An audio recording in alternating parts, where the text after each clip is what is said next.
Ceci est un livre audio autogénéré par Google. Chemin de la mémoire. Fondée par Alain Forest, cette collection est consacrée à la publication de travaux de recherche, essentiellement universitaires, dans le domaine de l'histoire en général. Relancée en 2011, elle se décline désormais par séries, chronologiques, thématiques en fonction d'approches disciplinaires spécifiques. Depuis 2013, cette collection centrée sur l'espace européen s'ouvre à d'autres aires géographiques. Dernier titre paru. CEHRELI, Silla, les magistrats ouest-allemands font l'histoire, la Zentralstelle de Ludwigsburg, 2014. Fontaine, Olivier, Défense et défenseurs de l'île Bourbon 1665 à 1810, 2014. BECIROVIC, Bogdan, L'image du maréchal Tito en France, 1945 à 1980, 2014.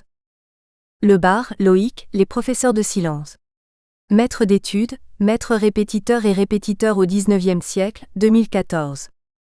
LAGARDERE, Vincent, Le commerce fluvial à Mont-de-Marsan du XVIIe au XVIIIe siècle, Le quartier du port, tome 2, 2014. Bouillet, Mathias, La principauté barroise, 1301-1420. L'émergence d'un État dans l'espace lorrain, 2014. BOWD, Gavin, La vie culturelle de la France occupée, 1914 à 1918, 2014. Warline, Jean-Fred, J.P. Tercier, L'éminence grise de Louis XV. Un conseiller de l'ombre au siècle des Lumières, 2014. Marc, Sandra, Les Juifs de la Cône-les-Bains, Tarn dans l'après-guerre, 2014. Louis, Abella, Janvier Litté, Martiniquais, premier député de couleur, membre d'une assemblée parlementaire française, 1752 à 1820, 2013. Ces 10 derniers titres de la collection sont classés par ordre chronologique en commençant par le plus récent. La liste complète des parutions, avec une courte présentation du contenu des ouvrages, peut-être consultée sur le site www.harmattan.fr. Préambule. Ce livre est le fruit d'une thèse de doctorat, soutenue à l'Université Paris 3 Sorbonne Nouvelle sous la direction de Monsieur le professeur Henri Ménudier. Cette thèse a vu le jour grâce au soutien financier de quelques organismes. Le DAAD, Deutscher Akademischer Austauschdienst, et la Fondation Alfred Töpfer à Hambourg m'ont en effet permis d'effectuer un séjour de recherche de plusieurs mois à Bonn. Je tiens aussi à remercier l'Université Paris 3 Sorbonne Nouvelle et l'école doctorale DEAGE, École doctorale des études anglophones, germanophones et européennes, qui, outre l'encadrement et la formation doctorale, m'ont octroyé une aide de mission. De plus, j'aimerais manifester ma reconnaissance à certains centres d'archives qui m'ont généreusement ouvert leurs fonds. Il s'agit particulièrement des archives de la Fondation Friedrich Ebert de Bad Godesberg, près de Bonn, du Centre d'archives socialistes, K, de la Fondation Jean Jaurès de Paris, des archives de la Bibliothèque de documentation internationale contemporaine, BDIC de Nanterre ainsi que celles de l'Institut historique allemand de Paris. Je voudrais exprimer ma profonde gratitude à Monsieur le professeur Henri Ménudier, dont la contribution a été déterminante dans l'élaboration définitive de ce travail. Je n'oublie pas mes parents, mon oncle Joseph Akakadjo, mon grand frère Jacques Alouko et ma conjointe Roselyne Kouamé pour leur soutien, ainsi que mon ami Germain Arsène Kadi pour la lecture attentive et attentionnée de la première version de ce travail. Tous mes remerciements à la maison d'édition L'Harmattan, qui a accepté de publier ma thèse. Dédicace à mon fils Andy. PREFACE. La belle thèse d'Ange-Thierry Alouko va connaître, grâce à sa publication, une publicité amplement méritée. Je tiens à remercier la maison d'édition L'Harmattan, qui prouve une fois encore qu'elle porte un réel intérêt à l'Allemagne et au monde germanique. Elle contribue utilement à la promotion des travaux des enseignants-chercheurs et à l'enrichissement du dialogue scientifique et interculturel, en France et avec les autres pays. Les nombreux articles de presse, les numéros spéciaux des périodiques, les livres, les émissions à la radio et à la télévision, les manifestations et hommages de toutes sortes lors du 100e anniversaire de la naissance de Willy Brandt, né le 18 décembre 1913, décédé le 8 octobre 1992, montre que celui-ci occupe désormais une place de choix dans l'histoire allemande du XXe siècle et Q'. Il se classe parmi les principaux chanceliers de la République fédérale d'Allemagne. Né sous l'empire de Guillaume II, il intervient dans chacun des régimes politiques suivants. Il ne subit pas passivement la guerre et la paix, la division et l'unité de l'Allemagne, il s'affirme très tôt comme un acteur politique majeur. On ne peut rien écrire sur la résistance contre Hitler, la reconstruction de l'Allemagne après 1945, le combat de Berlin pour la liberté, la normalisation des rapports entre les deux Allemagnes et les deux Europes, le renouvellement de la social-démocratie, le rôle accru de l'internationale socialiste et la solidarité à l'égard du tiers-monde sans se référer à Willy Brandt. Comment un enfant naturel, né à Lübeck, sur les bords de la Baltique, dans un milieu social-démocrate très modeste, a-t-il réussi à jouer un rôle aussi important ? Grâce à son intelligence, à son travail et à la bienveillance de quelques personnes, il fait des études secondaires dans un lycée réputé de sa ville natale. À l'époque, une telle opportunité s'offrait rarement pour un jeune de cette condition. Herbert Ernst Karl Frahm, ses prénoms et noms de naissance, se passionne très tôt pour le journalisme politique et fait dès l'adolescence 2 choix fondamentaux qui orienteront toute sa vie. Il s'engage résolument à gauche. Il quitte en 1931 le Parti social-démocrate pour un petit parti ouvrier d'extrême gauche, mais revient au SPD pendant la guerre. Et au nom de la démocratie parlementaire, il combat sans relâche le nazisme. Son antifascisme l'empêchera d'éprouver de la sympathie pour le communisme totalitaire. Menacé physiquement par l'arrivée de Hitler au pouvoir le 30 janvier 1933, il choisit la clandestinité en se donnant un nouveau nom, Willy Brandt, et part en exil en Norvège, 1933 à 1940, pour représenter son petit parti auprès des socialistes norvégiens. Il commence des études d'histoire à l'université d'Oslo. L'occupation de la Norvège par les troupes allemandes au printemps 1940 l'oblige à se réfugier en Suède, 1940 à 1945. Déchu de la nationalité allemande dès septembre 1938, il devient apatride, mais obtient en août 1940 la nationalité norvégienne. Loin d'être résigné et fataliste, il se comporte en résistant antifasciste actif et déterminé. Il s'adapte rapidement au monde scandinave, apprend avec facilité le norvégien et le suédois, au point de publier des articles de presse, des brochures et des livres dans ces 2 langues. Il coordonne les activités de divers mouvements de résistance allemands et européens. Il revient en Allemagne sous un autre nom d'emprunt. Il se déplace également à Prague, à Paris et va suivre la guerre d'Espagne en 1937.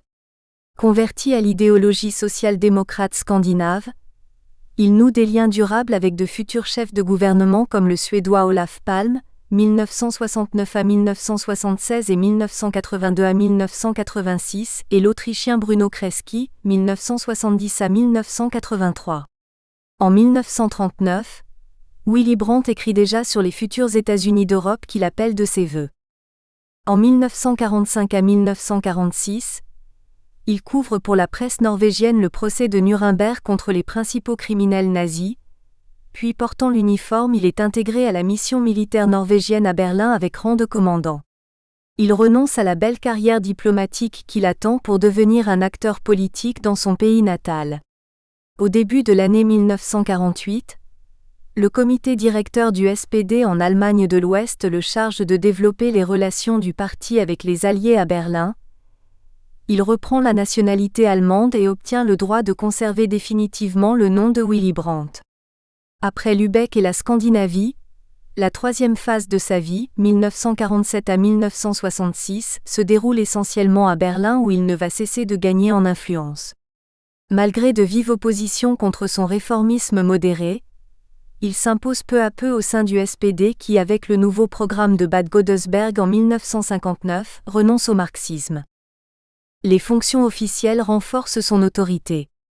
Député de Berlin dès 1949, député fédéral au Bundestag à Bonn et député régional en 1950, il préside la Chambre des députés de Berlin-Ouest à partir de décembre 1954 et devient même chef du gouvernement régional de cette ville en octobre 1957.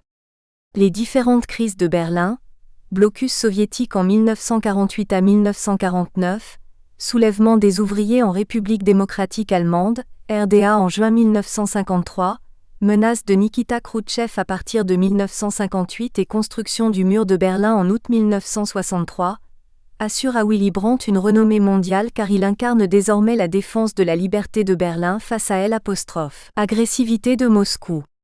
Ce climat de tension extrême le pousse à réfléchir aux moyens de rendre la division de Berlin, de l'Allemagne et de l'Europe plus supportable pour les populations concernées. Sa politique des petits pas veut faire de Berlin non pas un lieu d'affrontement mais un pont entre l'Est et l'Ouest. Candidat à la chancellerie fédérale en 1961 contre Konrad Adenauer et en 1965 contre Ludwig Erhard, tous les deux CDU, président fédéral du SPD depuis 1964, Willy Brandt est désormais une incontournable personnalité politique de premier plan, très critiqué par une partie de la population allemande, enfant naturel, exil scandinave, nationalité norvégienne, divorce. Il bénéficie toutefois d'une véritable aura sur le plan international, car il a fait de sa ville le symbole du monde libre.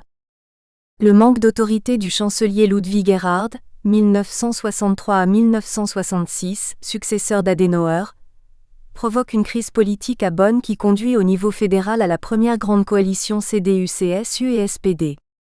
L'ancien adhérent du parti nazi NSDAP, Kurt Georg Kiesinger, CDU, dirige le gouvernement fédéral de 1966 à 1969 avec Willy Brandt, l'authentique résistant promu au rang de vice-chancelier et ministre des Affaires étrangères.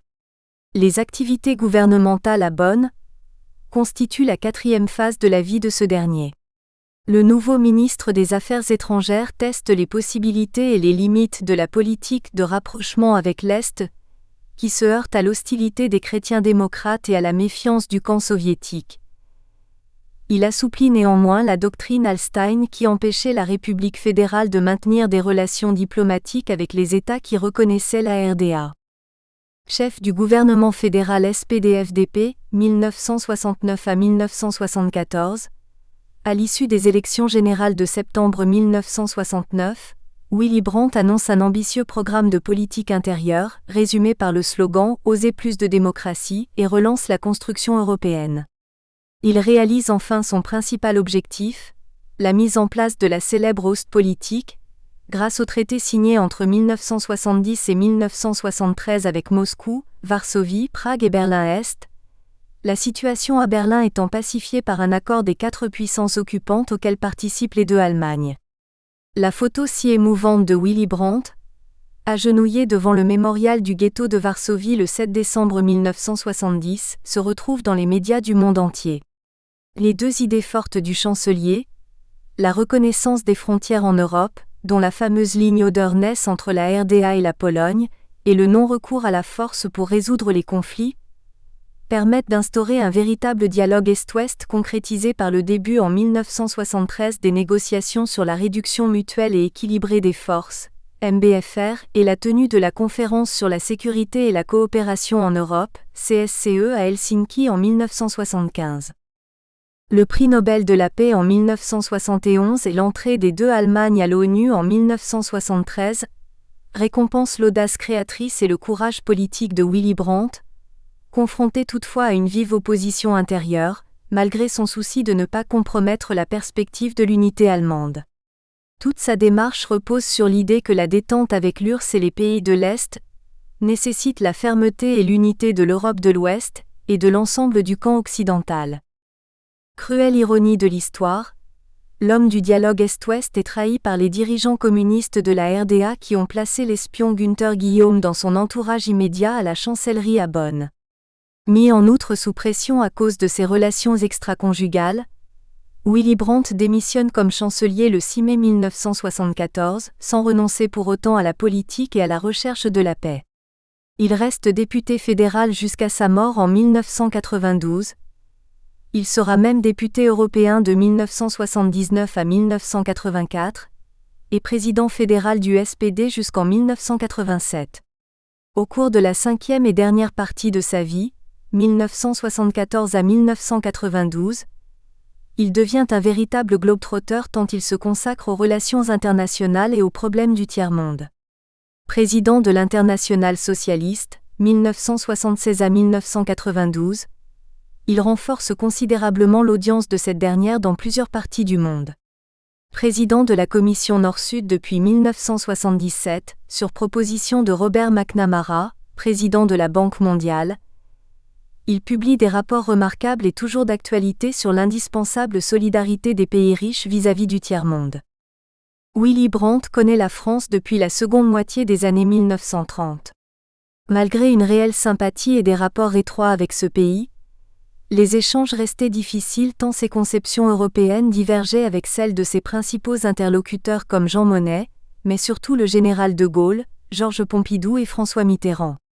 Il était attristé par l'incompréhension, voire la méfiance que suscitait sa haute politique à Paris, dans les milieux gouvernementaux comme dans une partie de la presse. Le reproche sous-jacent de rechercher secrètement avec les soviétiques l'unité allemande au prix de la neutralité le choquait. Rien ne lui était plus étranger que l'esprit de Rapallo et le rêve du pangermanisme.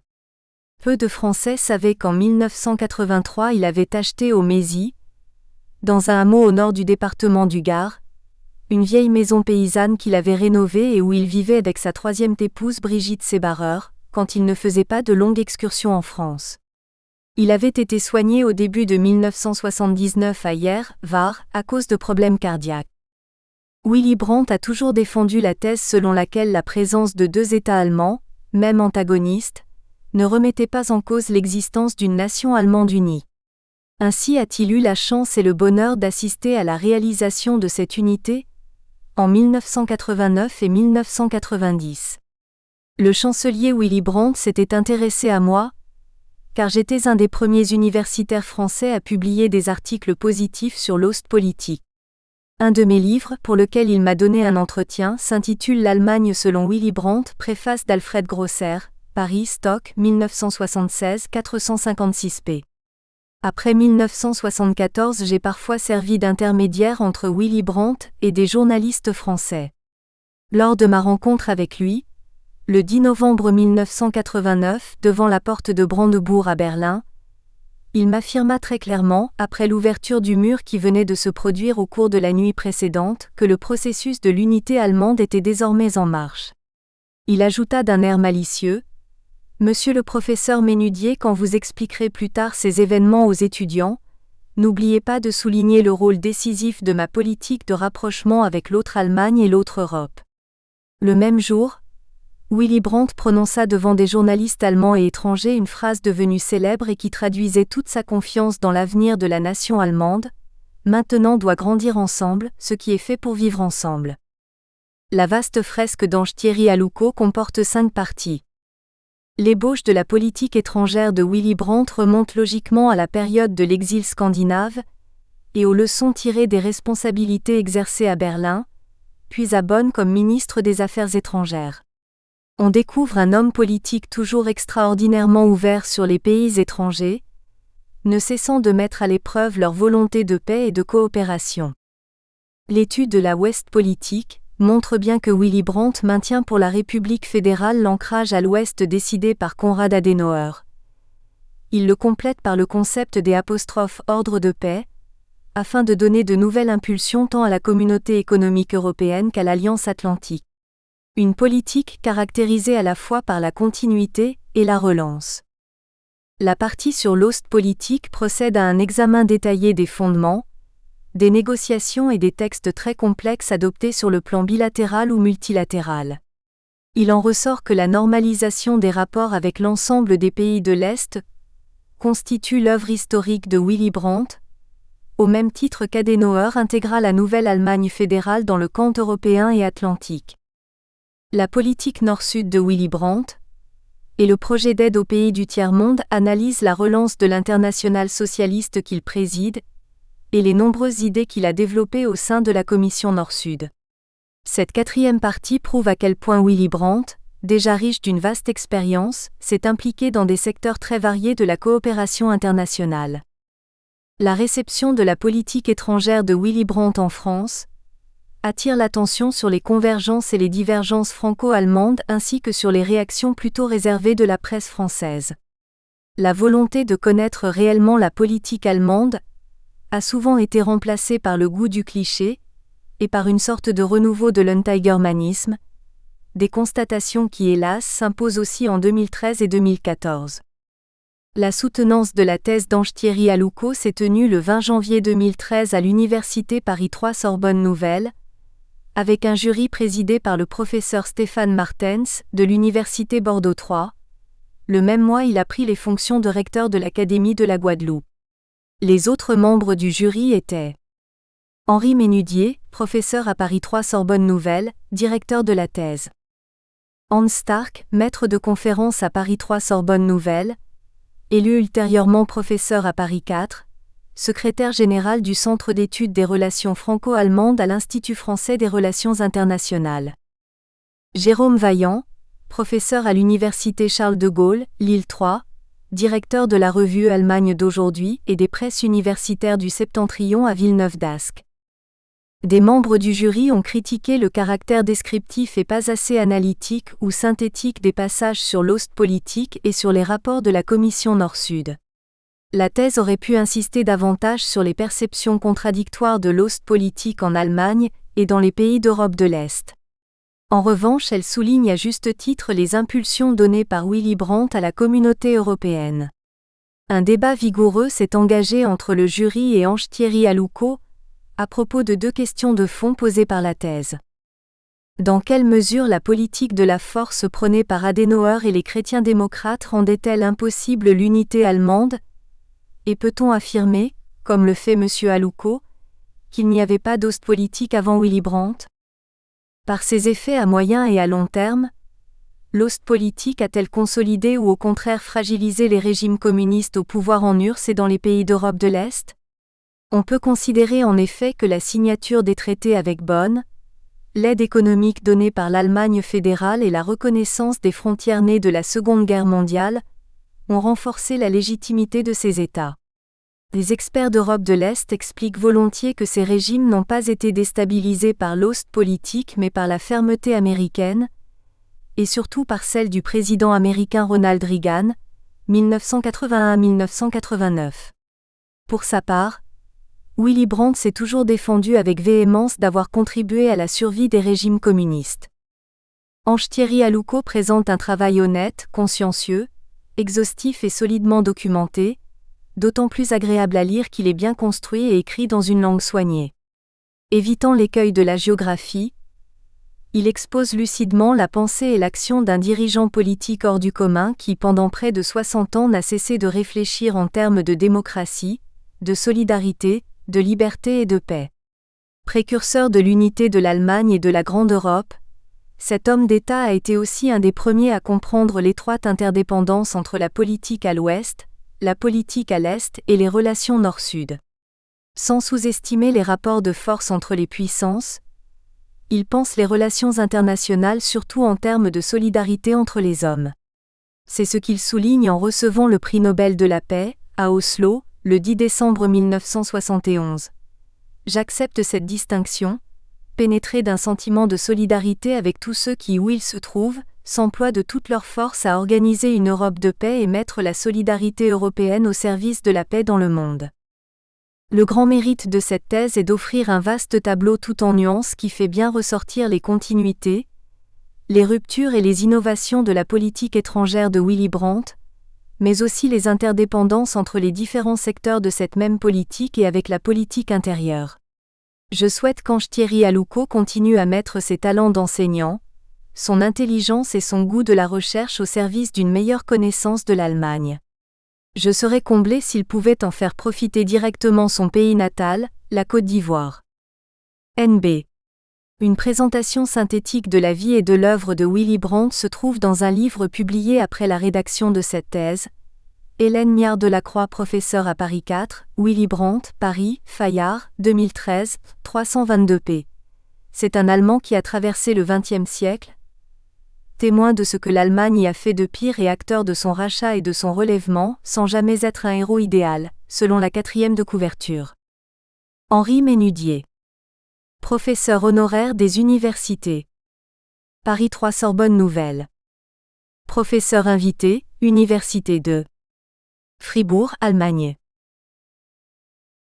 Introduction GENERALE. 1. Willy Brandt, un foisonnement d'engagement politique. Le nom de Willy Brandt, 1913 à 1992, évoque immédiatement l'Ostpolitik.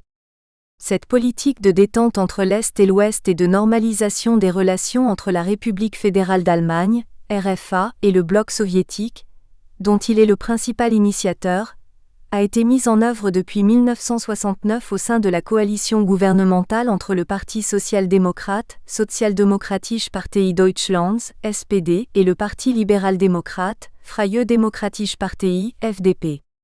Or, Willy Brandt a eu un foisonnement d'expériences dans sa carrière politique. Le confiner à l'Ostpolitik, c'est se méprendre sur la diversité de ses engagements. Notre réflexion consistera à le présenter, non pas seulement comme le protagoniste de l'ouverture à l'Est, mais aussi comme l'Européen convaincu de l'ancrage de la RFA à l'Ouest ainsi que comme l'homme favorable au développement du tiers-monde. Manifestant son soutien aux pays du Sud, Willy Brandt est également l'inspirateur du rapport Brandt sur le dialogue Nord-Sud. Il nous est alors apparu opportun, après avoir élargi la perspective des actions internationales de Willy Brandt, d'intituler notre sujet « La politique étrangère de Willy Brandt ». Comment Willy Brandt évalue-t-il les possibilités de ses actions? Quelles sont ses motivations politiques? Par quels moyens espère-t-il atteindre ses objectifs? Ce sont là des questions auxquelles cette étude tentera de répondre. 2. Quelle politique étrangère?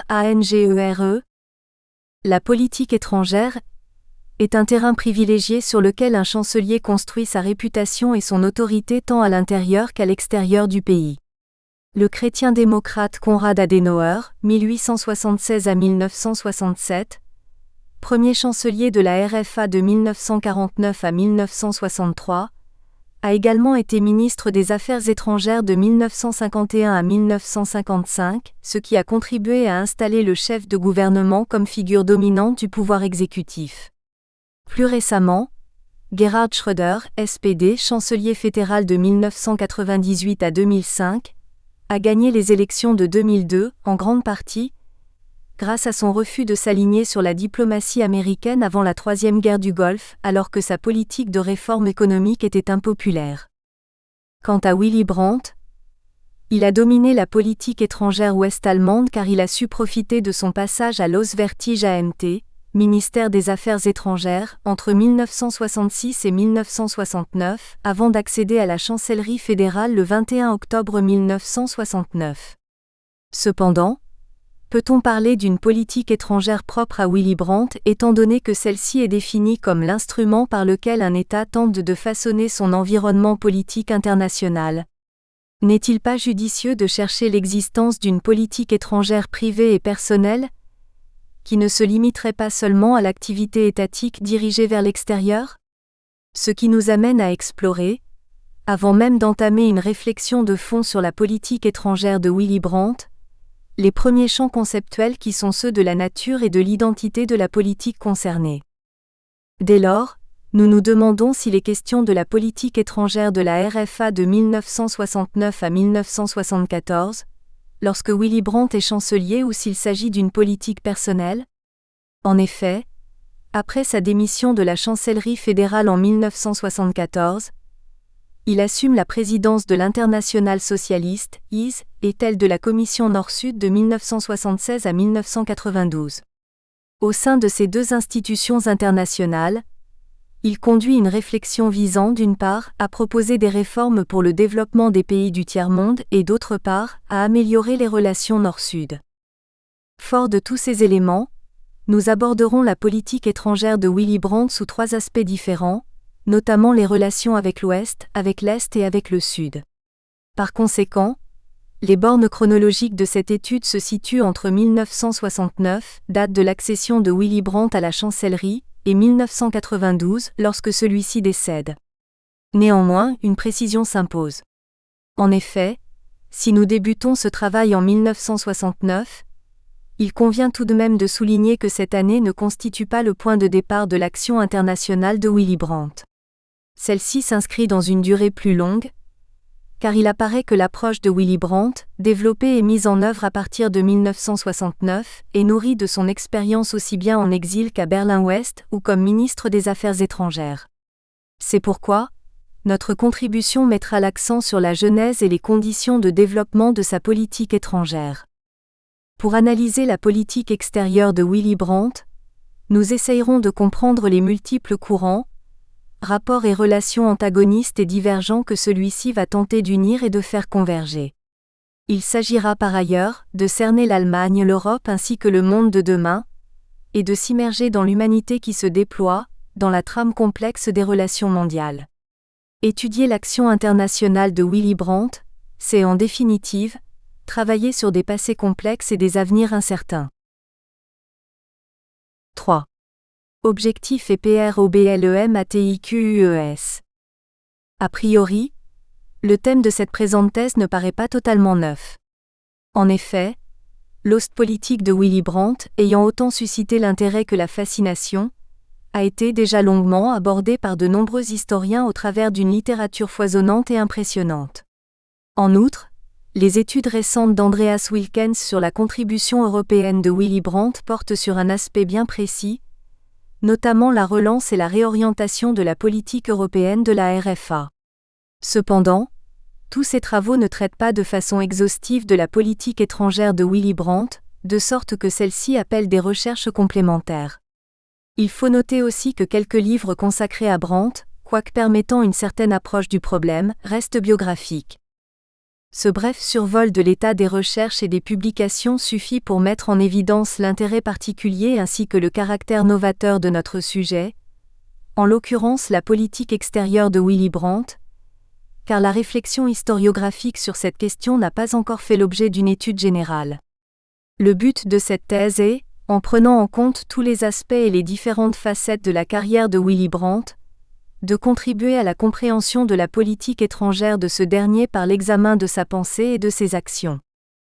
En proposant une réflexion globale sur les initiatives internationales de Willy Brandt, nous nous assignons comme objectif d'étudier la politique qu'il a proposée lorsqu'il était chancelier fédéral et président de l'I, mais aussi de la Commission Nord-Sud. Ces engagements peuvent être regroupés en trois grandes idées. La Westpolitik, la politique à l'Ouest, et l'Ostpolitik, la politique à l'Est, développée entre 1969 et 1974, et la politique Nord-Sud entre 1976 et 1992. Quelle est donc la teneur exacte de ces trois domaines d'action ? La politique d'intégration à l'Ouest engagée en faveur de l'organisation de l'Europe et d'un partenariat transatlantique, s'est-elle concrétisée ? Qu'en est-il du souhait de Willy Brandt d'un grand élargissement de la communauté européenne ? Quant à sa politique d'ouverture à l'Est, a-t-elle cimenté la division allemande ?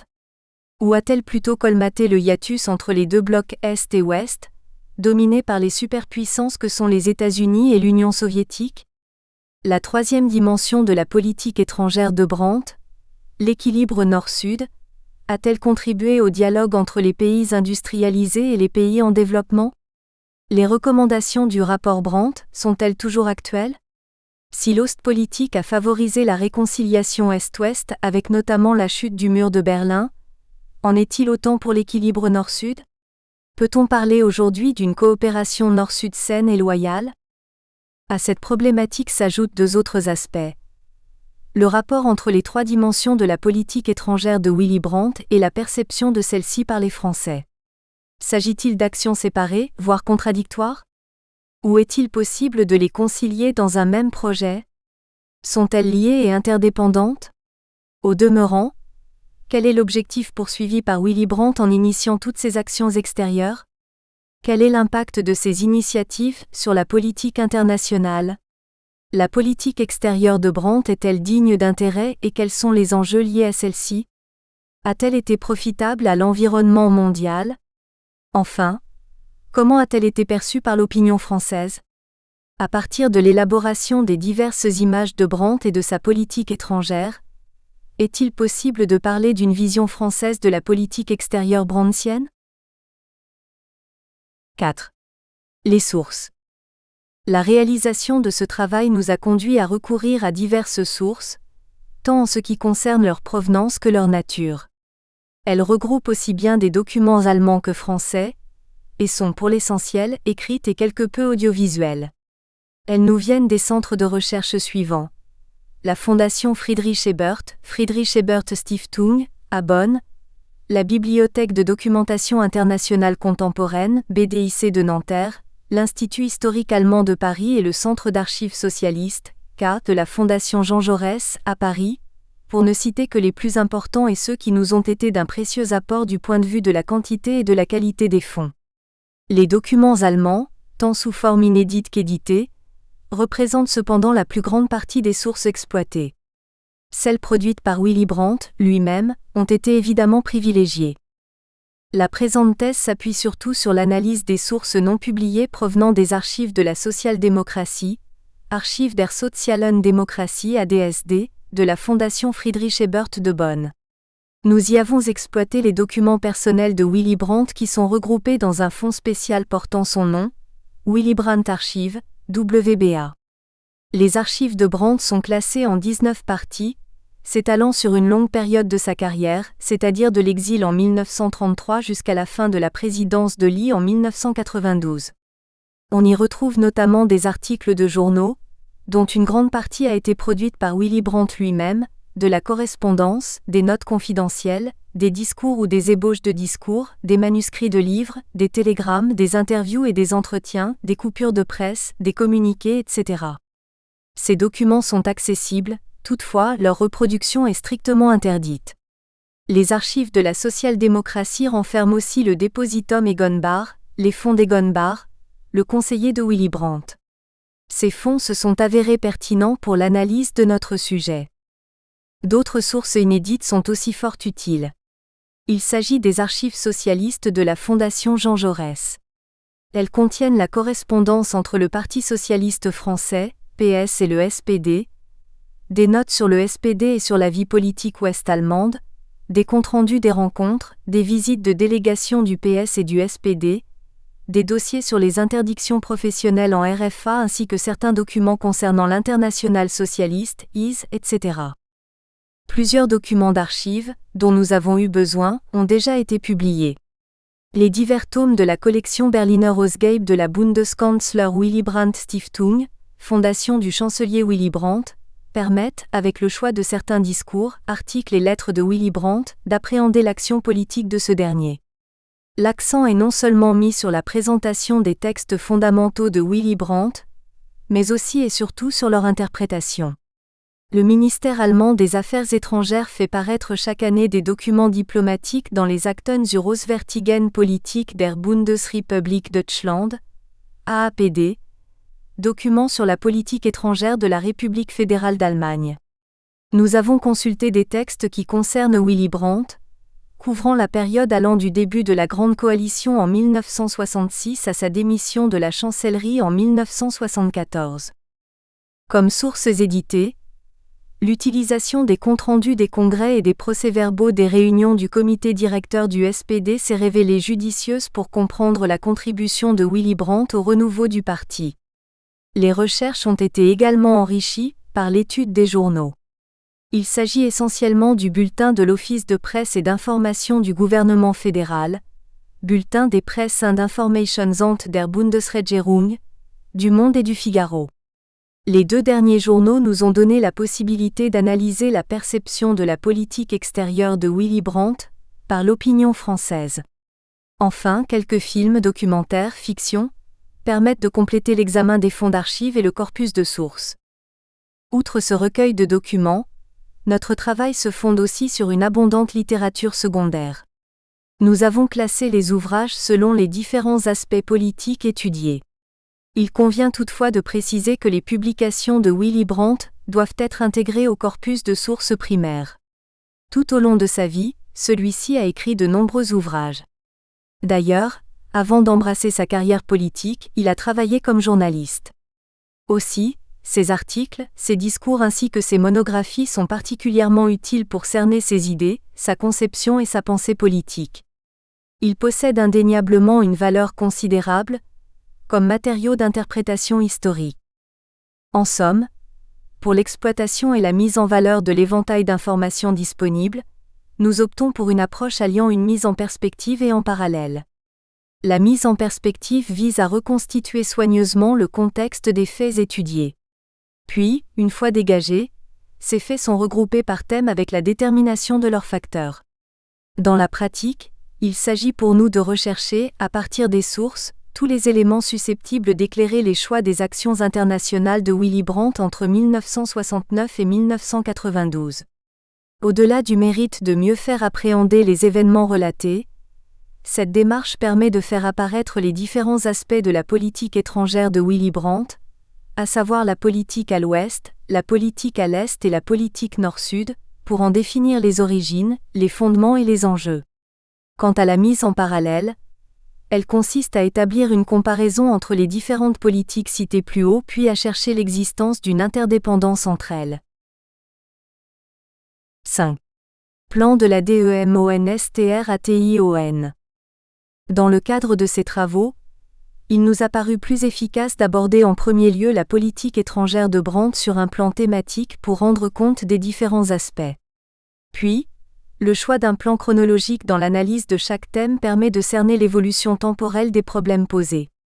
Ainsi, cette étude s'articule-t-elle autour de 5 grandes parties, elles-mêmes composées de 4 chapitres chacune, hormis la dernière qui n'en compte que 2.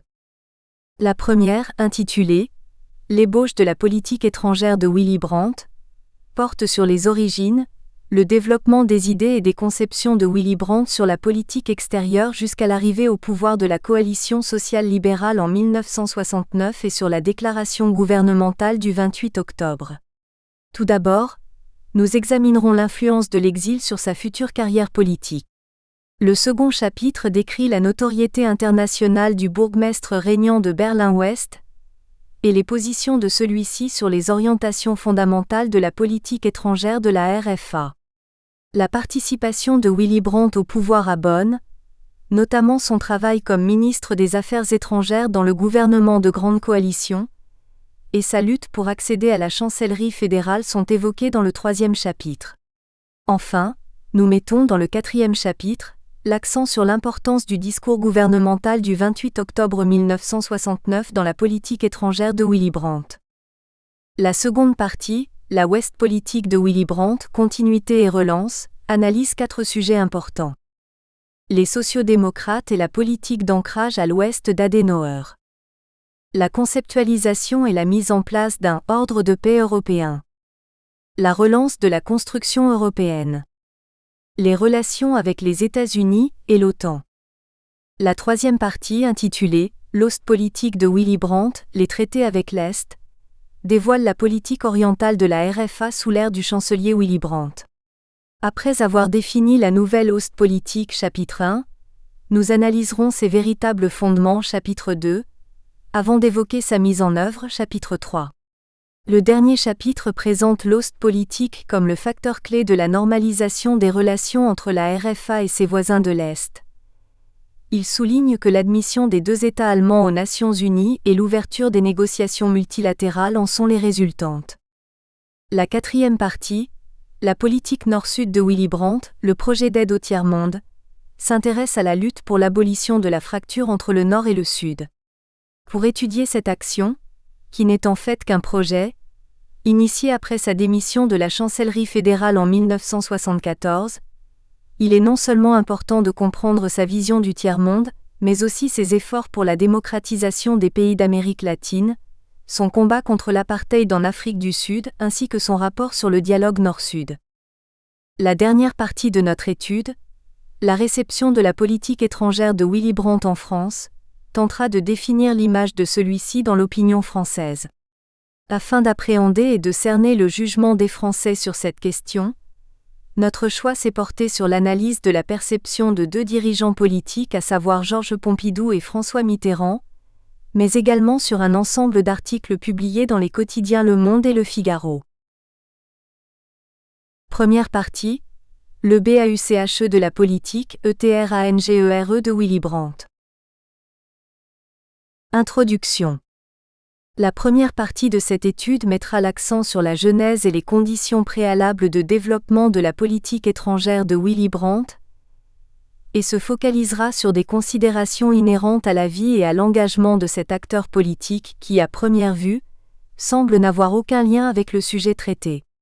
Il y a néanmoins intérêt à inscrire l'analyse de l'action du chancelier Willy Brandt dans une durée plus longue. Nous remonterons jusqu'aux années d'exil scandinave pour comprendre les fondements de sa politique étrangère et de son action internationale.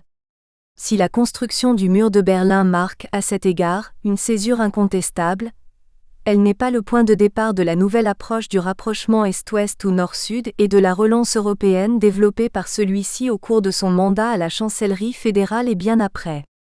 Il apparaît ainsi que les réflexions mûries sur les conceptions nouvelles de la politique extérieure sont le résultat de sa longue expérience d'exilé politique, de son engagement à Berlin-Ouest, de ses efforts de réforme au sein de son parti politique ainsi que de sa responsabilité au ministère des Affaires étrangères.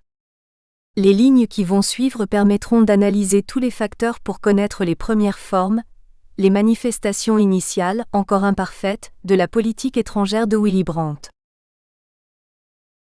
Chapitre 1 : L'exil et l'apprentissage politique. Willy Brandt est un enfant naturel, appelé à l'état civil Herbert Ernst Karl Frahm. Il s'intéresse très tôt à la politique, du fait de l'ambiance militante de la famille. En effet, sa mère, Martha Frahm, vendeuse dans un magasin d'alimentation, vivait depuis ses jeunes années dans le mouvement ouvrier.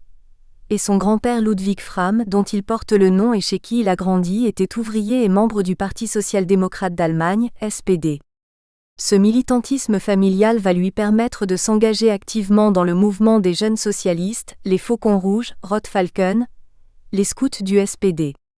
Il tente de rédiger un livre sur son modèle politique, Auguste Bebel, 1840 à 1913, socialiste allemand et l'un des anciens présidents du SPD. À l'âge de 16 ans, il intègre le mouvement des jeunes du SPD et devient vice-président de son district. L'année suivante, Willy Brandt, alors âgé de 17 ans et politiquement adulte, est accepté au SPD sur proposition de Julius Lebert, 1891 à 1945, député social-démocrate au Reichstag. Un an plus tard, il quitte le SPD et devient au niveau régional le président de la jeunesse ouvrière socialiste, la Sozialistische Arbeiterjugend (SAJ), l'organisation de jeunesse du Sozialistische Arbeiterpartei (SAP), le Parti ouvrier socialiste. Mais cette rupture avec le SPD l'empêche de bénéficier d'une bourse après l'obtention de son baccalauréat et d'accéder à l'université.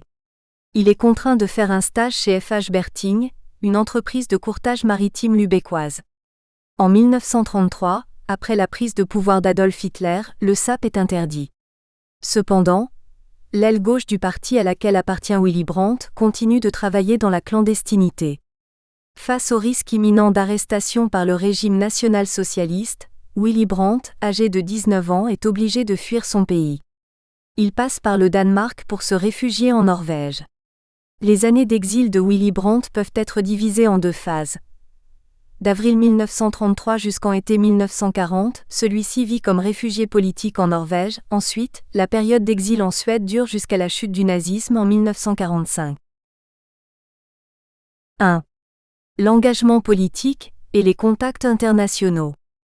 En avril 1933, Willy Brandt arrive à Oslo avec une mission précise du SAP.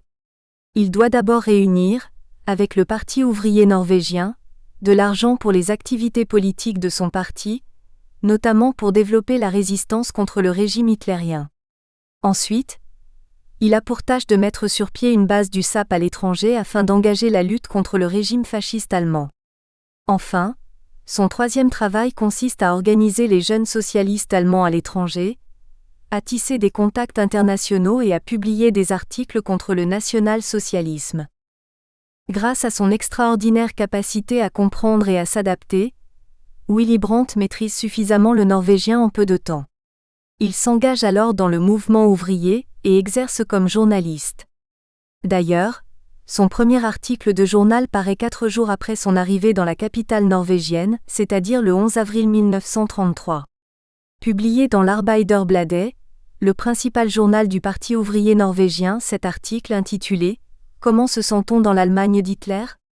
aborde les dangers du nazisme et la montée du nationalisme. En juin 1933, Il publie une brochure de 24 pages, intitulée Pourquoi Hitler a-t-il conquis l'Allemagne? En dehors de l'Arbeiderbladet, d'autres organes de presse tels que la presse ouvrière norvégienne, les journaux syndicaux, ainsi que l'organe théorique du Parti ouvrier norvégien, des vins de Harundre, le XXe siècle, ne manqueront pas de publier ses analyses et critiques.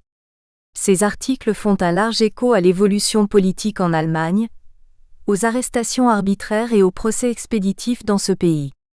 Il importe de rappeler également que Willy Brandt avait, dès l'âge de 15 ans, commencé à écrire des articles pour le journal social-démocrate de Lübeck, le Volksboten, Messager du peuple.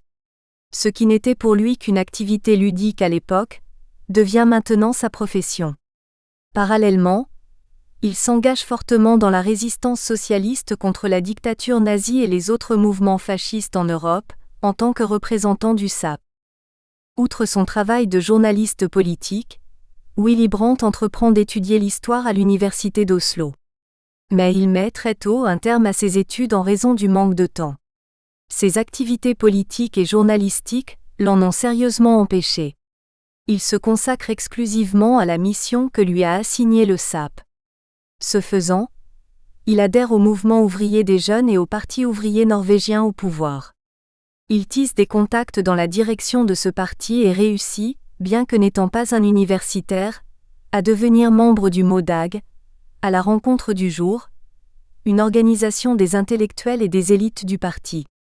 Il prend des initiatives, multiplie les conférences et sillonne l'Europe afin d'établir des contacts avec les personnalités les plus importantes de la résistance politique et syndicale. À partir d'août 1933, Willy Brandt crée à Oslo une cellule du SAP dans laquelle il organise des réunions toutes les semaines. De plus, il propose à la centrale étrangère du SAP à Paris de publier un bulletin international pour la jeunesse. Grâce à lui, le Parti ouvrier norvégien et les organisations syndicales ont pu soutenir moralement et financièrement les activités du SAP. Chargé d'établir des contacts entre les exilés et les amis du parti restés en Allemagne, Willy Brandt voyage sous une fausse identité à Paris, à Barcelone et à Berlin. De 1934 à 1938, Willy Brandt organise 8 voyages à Paris. Ses premiers et deuxièmes séjours parisiens se déroulent en 1934 et 1935. Il y participe à de nombreuses conférences. L'on retrouve dans ses discours des mises en garde permanentes en l'endroit des jeunes et l'importance de la jeunesse pour le combat contre le nazisme. Protocole de la conférence du SAP qui s'est tenue du 4 au 9 mai 1934 à Paris. En mai 1935, à l'occasion de son second voyage à Paris, il réaffirme la nature de l'enjeu de la jeune génération face au péril fasciste. Le fascisme mène de façon planifiée une politique destinée à la jeunesse, pour isoler la génération des jeunes gens des traditions du mouvement ouvrier. Même s'il n'y arrivera jamais, de façon totale, avec la structure sociale allemande, il y a pourtant un réel grand danger. Plus notre perspective est longue, plus le travail des jeunes est important. La guerre civile ravageant l'Espagne, Willy Brandt décide de se rendre dans ce pays, en qualité d'agent de liaison du SAP, pour vivre le conflit aux côtés des républicains.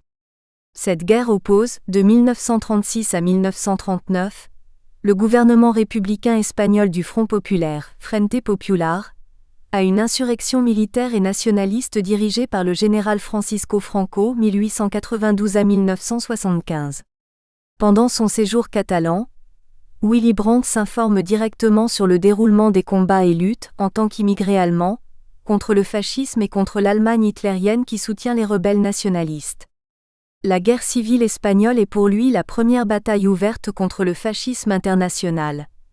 Elle est le combat préliminaire entre le fascisme et le socialisme.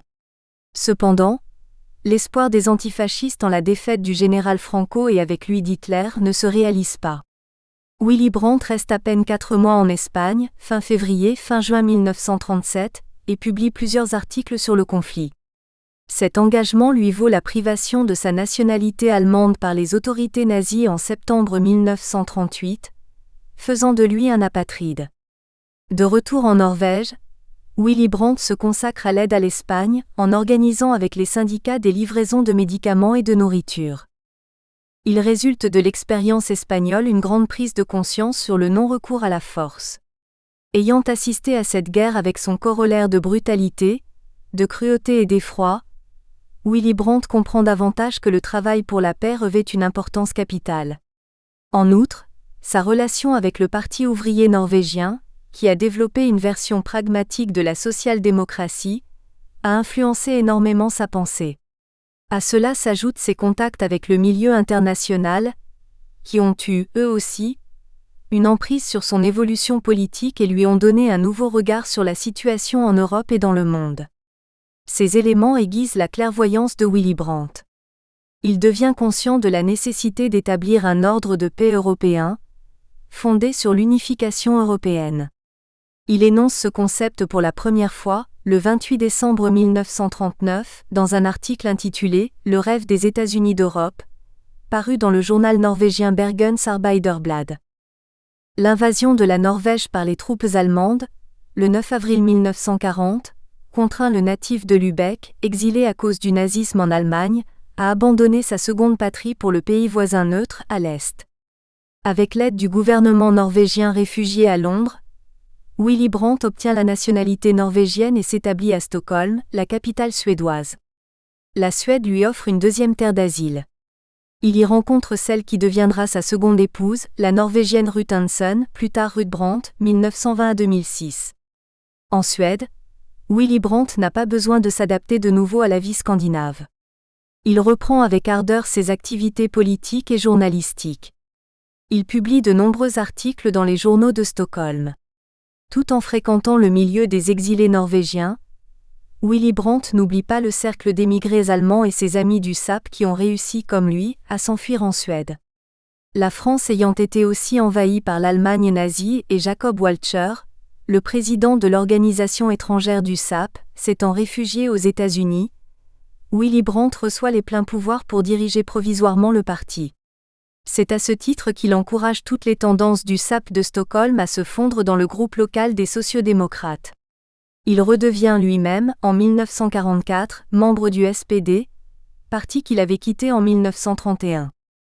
L'engagement politique le plus remarquable de Willy Brandt à Stockholm est sa participation au groupe international des socialistes démocrates.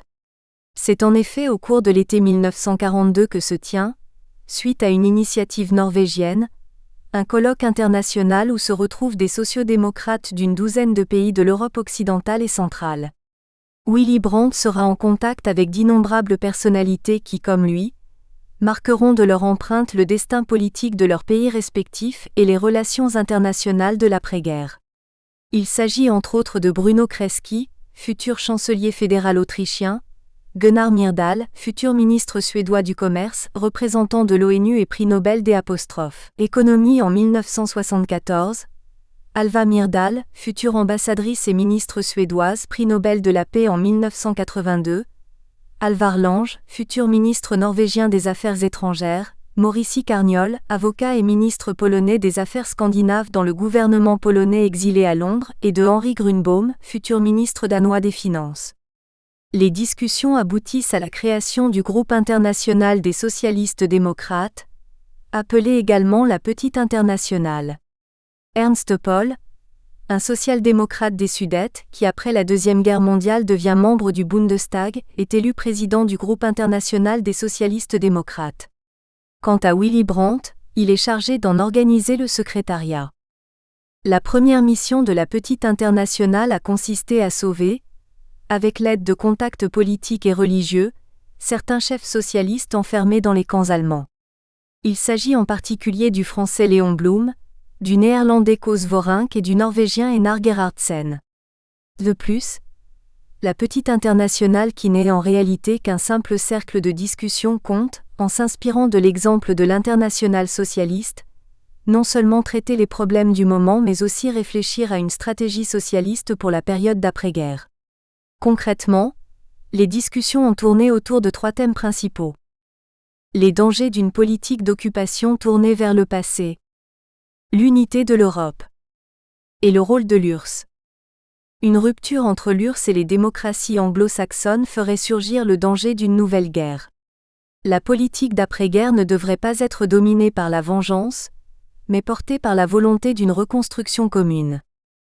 Telle était la conception soutenue par Willy Brandt lors des réunions de la Petite Internationale. Les réflexions et les discussions sur les objectifs de paix, destinés à instaurer la stabilité en Europe après la guerre, aboutissent, en mars 1943, à la publication d'une plateforme intitulée Les objectifs de paix des socialistes démocrates. Celle-ci met l'accent sur une paix durable dans le monde et prône une victoire totale sur le nazisme et le fascisme. Elle demande que le problème des frontières orientales de l'Allemagne soit résolu au plan européen. Pour ce faire, un système de coopération entre tous les États doit être au préalable élaboré. Les socialistes démocrates souhaitent également la démocratisation de l'Allemagne après la Seconde Guerre mondiale, la condamnation des criminels de guerre, le désarmement, le droit des peuples à disposer d'eux-mêmes, une organisation du droit international, une nouvelle société des nations, la coopération économique et l'aide aux peuples coloniaux. À propos des colonies, les objectifs de paix des socialistes démocrates déclarent: le mouvement ouvrier socialiste exige une modification décisive de la politique à l'égard des pays coloniaux et semi-coloniaux. Les socialistes démocrates se sentent solidaires des mouvements nationaux et démocratiques dans les colonies et luttent contre toutes les tendances donnant lieu aux préjugés raciaux et à la discrimination des peuples de couleur. La future politique doit avoir pour objectif d'aider les peuples coloniaux à atteindre le plus rapidement possible les conditions qui leur permettent d'assumer leur propre gestion. Toutefois, au vu de la composition hétérogène de la Petite Internationale et des intérêts nationaux de ses participants, le document final donne une solution de compromis qui ne satisfait pas pleinement Willy Brandt. Ayant apporté une remarquable contribution aux discussions, celui-ci a le sentiment que les objectifs de paix n'offrent pas un contenu optimal. Il préconise des fédérations régionales en Europe et met l'accent sur les sentiments nationaux qui, selon lui, seraient un facteur préjudiciable à l'effort de reconstruction de l'Europe. Aussi, publie-t-il un livre après la victoire, dans lequel il aborde la discussion inachevée sur les aspects de l'Europe d'après-guerre engagée dans le cercle de Stockholm. Il imagine alors une Europe avec des États et des nations reconstruits, tendant vers des formes nouvelles de coopération. Toutefois, il se rend l'évidence quant à ses idées personnellement défendues à propos de l'unification européenne, qu'il sera difficile de les concilier avec les réalités et les défis de l'après-guerre, et que leur concrétisation ne peut s'inscrire que dans une perspective à long terme. Après la capitulation du Troisième Reich, Willy Brandt repart en Norvège, désormais libre. De là, il renoue ses contacts avec les sociodémocrates qui, dans l'intervalle, ont repris les rênes du pays sous la direction d'Einar Gerhardsen, 1897 à 1987. Mais que sait-on sur les publications de Willy Brandt? Quelle est la teneur de ses écrits en exil? Et quelle est l'importance de la politique étrangère dans ses livres et articles? 2. Les ECRITS en exil. Au cours de son exil scandinave, Willy Brandt a publié, en dehors des nombreux articles de journaux, 9 livres, 8 brochures et 4 documentations. Nous examinons quelques articles de journaux et quelques extraits de ces livres pour tenter de comprendre sa perception du monde. Hitler n'est pas l'Allemagne. Article publié le 28 septembre 1938, dans le journal norvégien Telemark Arbeiderblad et le lendemain dans Sørlandet. Willy Brandt affirme sa foi en la puissance de la démocratie capable de briser les chaînes des dictatures. Le peuple allemand souhaite la paix. Le peuple allemand est sur le point de chercher des contacts avec les forces pacifiques en Europe. Il n'y a aucun doute que les ouvriers et les paysans transformeront une éventuelle guerre nazie en une guerre de liberté contre le nazisme. Les forces démocratiques n'ont aucune raison d'oublier qu'elles peuvent avoir un allié important en Allemagne, si elles engagent une politique résolue et musclée contre les bellicistes. Le socialisme allemand et la guerre. Article de journal publié en décembre 1939 dans le XXe siècle. Dans Le socialisme allemand et la guerre, Willy Brandt exprime le point de vue des socialistes allemands et européens sur la réorganisation de l'Europe d'après-guerre, notamment sur la relation entre l'Allemagne et les peuples d'Europe centrale. Si ceux-ci sont tous contre le régime national-socialiste en Allemagne, il y a des divergences de vues quant à la réorganisation de la société allemande et celle des peuples de l'Europe centrale. Willy Brandt cite une brochure des dirigeants socialistes allemands et autrichiens intitulée « La prochaine guerre ». L'idée principale de cette brochure part du principe qu'il faut instaurer une révolution démocratique pour venir à bout du nazisme et permettre aux États victimes du régime hitlérien d'avoir un droit à l'autodétermination. Toutefois, pour ces dirigeants socialistes allemands et autrichiens, l'on doit faire beaucoup d'efforts pour éviter la démoralisation de l'Allemagne. 3 tâches doivent être entreprises avec le soutien de toutes les couches de la population active. Dissolution de l'appareil d'oppression et de propagande des nazis, et formation d'organisations de masse démocratiques. Prise en charge sociale de l'appareil économique centralisé. Socialisation des trusts industriels et bancaires et des grandes propriétés foncières. Les auteurs de cette brochure insistent sur le fait que la révolution socialiste en Allemagne ne doit pas tomber dans les mêmes excès qu'en Russie, et qu'elle doit se fonder sur une politique socialiste à la fois radicale et démocratique. En ce qui concerne les relations entre la Nouvelle-Allemagne et ses voisins, les dirigeants socialistes allemands et autrichiens estiment que la politique socialiste de l'Allemagne aura une logique anti-impérialiste et garantira le droit à l'autodétermination des États voisins. Ils prônent en outre une libre fédération entre l'Allemagne et les pays de l'Europe centrale et orientale. Une vraie solution démocratique qui prend en considération le droit à l'autodétermination de toutes les nations, ne peut être que fédérale, ne peut avoir pour but qu'une libre cohabitation des nations avec une grande administration, mais sans frontières militaires et douanières qui entraveraient la coopération économique. Les peuples d'Europe n'ont pas besoin de nouvelles frontières et de nouveaux petits États. Leur essor économique et culturel exige la suppression des barrières douanières superflues, des obstacles économiques et routiers par une grande autonomie politique et culturelle pour toutes les nations et minorités nationales. Willy Brandt cite une autre contribution à la discussion. Il s'agit du livre Le Parti de la Liberté de Kurt Geyer, 1891 à 1967, président du Conseil ouvrier de Leipzig, 1919 à 1922, et rédacteur du Vorwärts, le journal du SPD de 1924 à 1933. Pour Kurt Geyer, le combat contre le nazisme doit être uniquement politique et non économique ou social. En effet, l'expérience russe ayant montré que les révolutions sociales conduisent inexorablement à une dictature, il faut donc éviter à l'Allemagne l'expérimentation de la socialisation. Geyer soutient que la lutte contre le fascisme ne peut être que celle pour la liberté, pour des droits démocratiques et pour le rétablissement de la démocratie. Le 3e élément de l'article de Willy Brandt porte sur un article de journal publié dans un hebdomadaire de Münzenberg.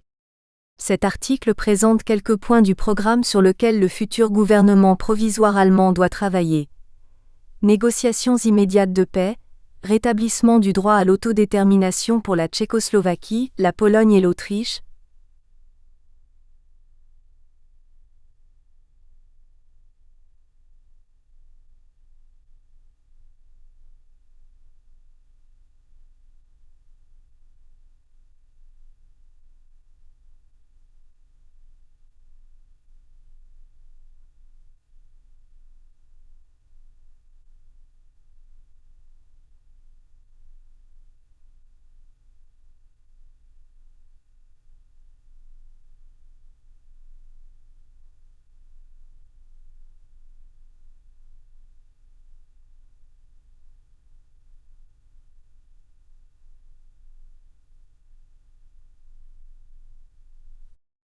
L'idée de la Fédération européenne est également reprise dans Sozialdemokratischer Informationsbrief, la lettre d'information social-démocrate. Mais pour ce journal, la première tâche des socialistes consistera à créer une Allemagne non impérialiste et à montrer par des actions la différence entre la politique nationale socialiste et la leur. Le même point de vue est exprimé dans Le Prolétariat et la guerre d'Austriacus. Le vrai nom de cet auteur est Oskar Polak, 1893 à 1963, rédacteur en chef du quotidien autrichien Arbeiter Zeitung. Il met en garde contre la division de l'Europe qu'imposeraient les grandes puissances victorieuses et plaide pour l'unification européenne sur un modèle socialiste. Il rappelle par ailleurs comment est né en 1941 à Vienne, contre l'Europe fasciste, l'espoir d'une révolution européenne afin de construire une Europe socialiste, sur la base d'une fédération de pays libres malgré l'opposition des grandes puissances. Selon lui, les travailleurs autrichiens peuvent, dans cette lutte contre la division de l'Europe, apporter une grande contribution grâce à leur refus de l'idéologie impérialiste de l'Allemagne, bien qu'ils appartiennent à la langue et à la culture allemande, et surtout grâce à leur tradition de solidarité avec les nations non germanophones. Le rêve des États-Unis d'Europe. Avec cet article, publié le 28 décembre 1939 dans le journal norvégien Bergens Arbeiderblad, Willy Brandt s'interroge sur le rêve des Européens de créer une Europe unie. Selon lui, cette idée émane du Quaker John Belair, 1725, qui propose la création d'un État européen sur le modèle de la République fédérale suisse et néerlandaise. Une conception semblable se développe en France, notamment avec l'abbé Charles de Saint-Pierre, 1658 à 1743, et son livre Projet de paix perpétuelle, publié en 1712, avant de faire des sympathisants parmi les philosophes éclairés tels que Voltaire, 1694 à 1778, Jean-Jacques Rousseau, 1712 à 1778, et Diderot, 1713 à 1784. Au cours du siècle suivant, le socialiste utopiste Saint-Simon, 1760 à 1825, le concepteur des thèmes fondamentaux du socialisme moderne, aspire à une union des peuples européens qui créerait un patriotisme européen, comme supplément du sentiment national pour les différents peuples d'Europe. Willy Brandt cite aussi l'écrivain Victor Hugo, 1802 à 1885, qui prône l'idée des États-Unis d'Europe lors de la conférence de paix de 1849 à Paris. Ce congrès, qu'il a présidé en tant que député à l'Assemblée constituante, a posé avant tout une question fondamentale. Comment maintenir la paix en Europe, à un moment où les révolutions de 1848 ont fait apparaître le désir d'autonomie et de libéralisation de nombreux peuples européens soumis à des monarchies ou des empires autocratiques? L'Europe doit se construire sur la base de la dignité des peuples, libres et démocratiques. Les États-Unis d'Europe, que Victor Hugo appelle de tous ses vœux, s'inscrivent dans cette vision. Il déclare à cette conférence: « Un jour viendra où il n'aura plus d'autre champ de bataille que les marchés s'ouvrant au commerce, et les esprits s'ouvrant aux idées. Un jour viendra où l'on verra ces deux groupes immenses, les États-Unis d'Amérique, les États-Unis d'Europe placés en face l'un de l'autre, se tendant la main par-dessus les mers, échangeant leurs produits, leur commerce, leur industrie, leurs arts, leur génie, défrichant le globe, colonisant le désert, améliorant la création sous le regard du Créateur, et combinant ensemble, pour en tirer le bien-être de tous, ces deux forces infinies, la fraternité des hommes et la puissance de Dieu. » Pour Willy Brandt, cette idée de communauté européenne développée par John Belair, l'abbé Charles de Saint-Pierre, Saint-Simon et Victor Hugo a fait son chemin malgré les obstacles des politiques et des guerres impérialistes. Au point que, dans les années 1920, Aristide Briand, 1862 à 1932, ministre des Affaires étrangères français, avait eu pour mission, en tant que président d'une commission de la Société des Nations, SDN, d'examiner et de mettre en œuvre les propositions paneuropéennes. Il est l'artisan du traité de Locarno en 1925, de l'entrée de l'Allemagne à la SDN en 1926 et du pacte mettant la guerre hors la loi, qu'il construit en 1928 avec Frank Billings Kellogg, 1856 à 1937, le secrétaire d'État américain. Il propose même, en 1929 devant l'Assemblée générale de la SDN, la mise en place d'un lien fédéral entre les pays européens. Il est donc l'un des porteurs de l'idée d'une Union européenne large, dans le but d'apaiser les tensions ancestrales entre les vieux ennemis, notamment allemands et français. L'œuvre d'Aristide Briand pour la paix et la construction d'une Europe unie est certes immense. Mais elle s'est révélée comme un château de sable qui s'est écroulé sous les coups de butoir de la montée des régimes totalitaires. Le nazisme et le communisme ont dévoyé l'idée de communauté européenne. Les nazis voulaient en effet un nouvel ordre européen sous hégémonie allemande. Quant aux bolcheviks, ils aspiraient à une Europe soviétique. En faisant l'historique du projet d'une communauté européenne, Willy veut inciter ses lecteurs à croire à cette idée et à œuvrer pour sa réalisation. Il préconise personnellement une avancée par étapes des États-Unis d'Europe. Cependant, pour qu'elle se concrétise, il estime que les canons et les bombes doivent se taire. Il souhaite aussi que les dictatures et les velléités impérialistes s'estompent en Europe. Il écrit à ce propos. Tant que les canons et les bombes ne se taisent pas, tous les discours sur les objectifs de paix donneront facilement l'impression d'être une illusion. Et il est clair aussi qu'il ne peut y avoir de paix sûre tant que les dictatures provoquent des dévastations, et que la politique impérialiste peut donc agir à sa guise. Les objectifs des grandes puissances et la Nouvelle Europe. Willy Brandt dessine, dans ce livre paru en avril 1940 à Oslo, dont quelques extraits ont été traduits en allemand, une voie pour l'établissement des États-Unis d'Europe.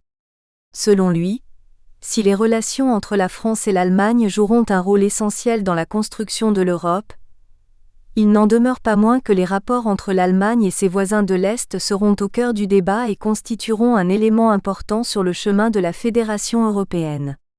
Willy Brandt affirme que la solution, adoptée en 1919 pour fixer les frontières en Europe centrale et de l'Est, n'était pas satisfaisante.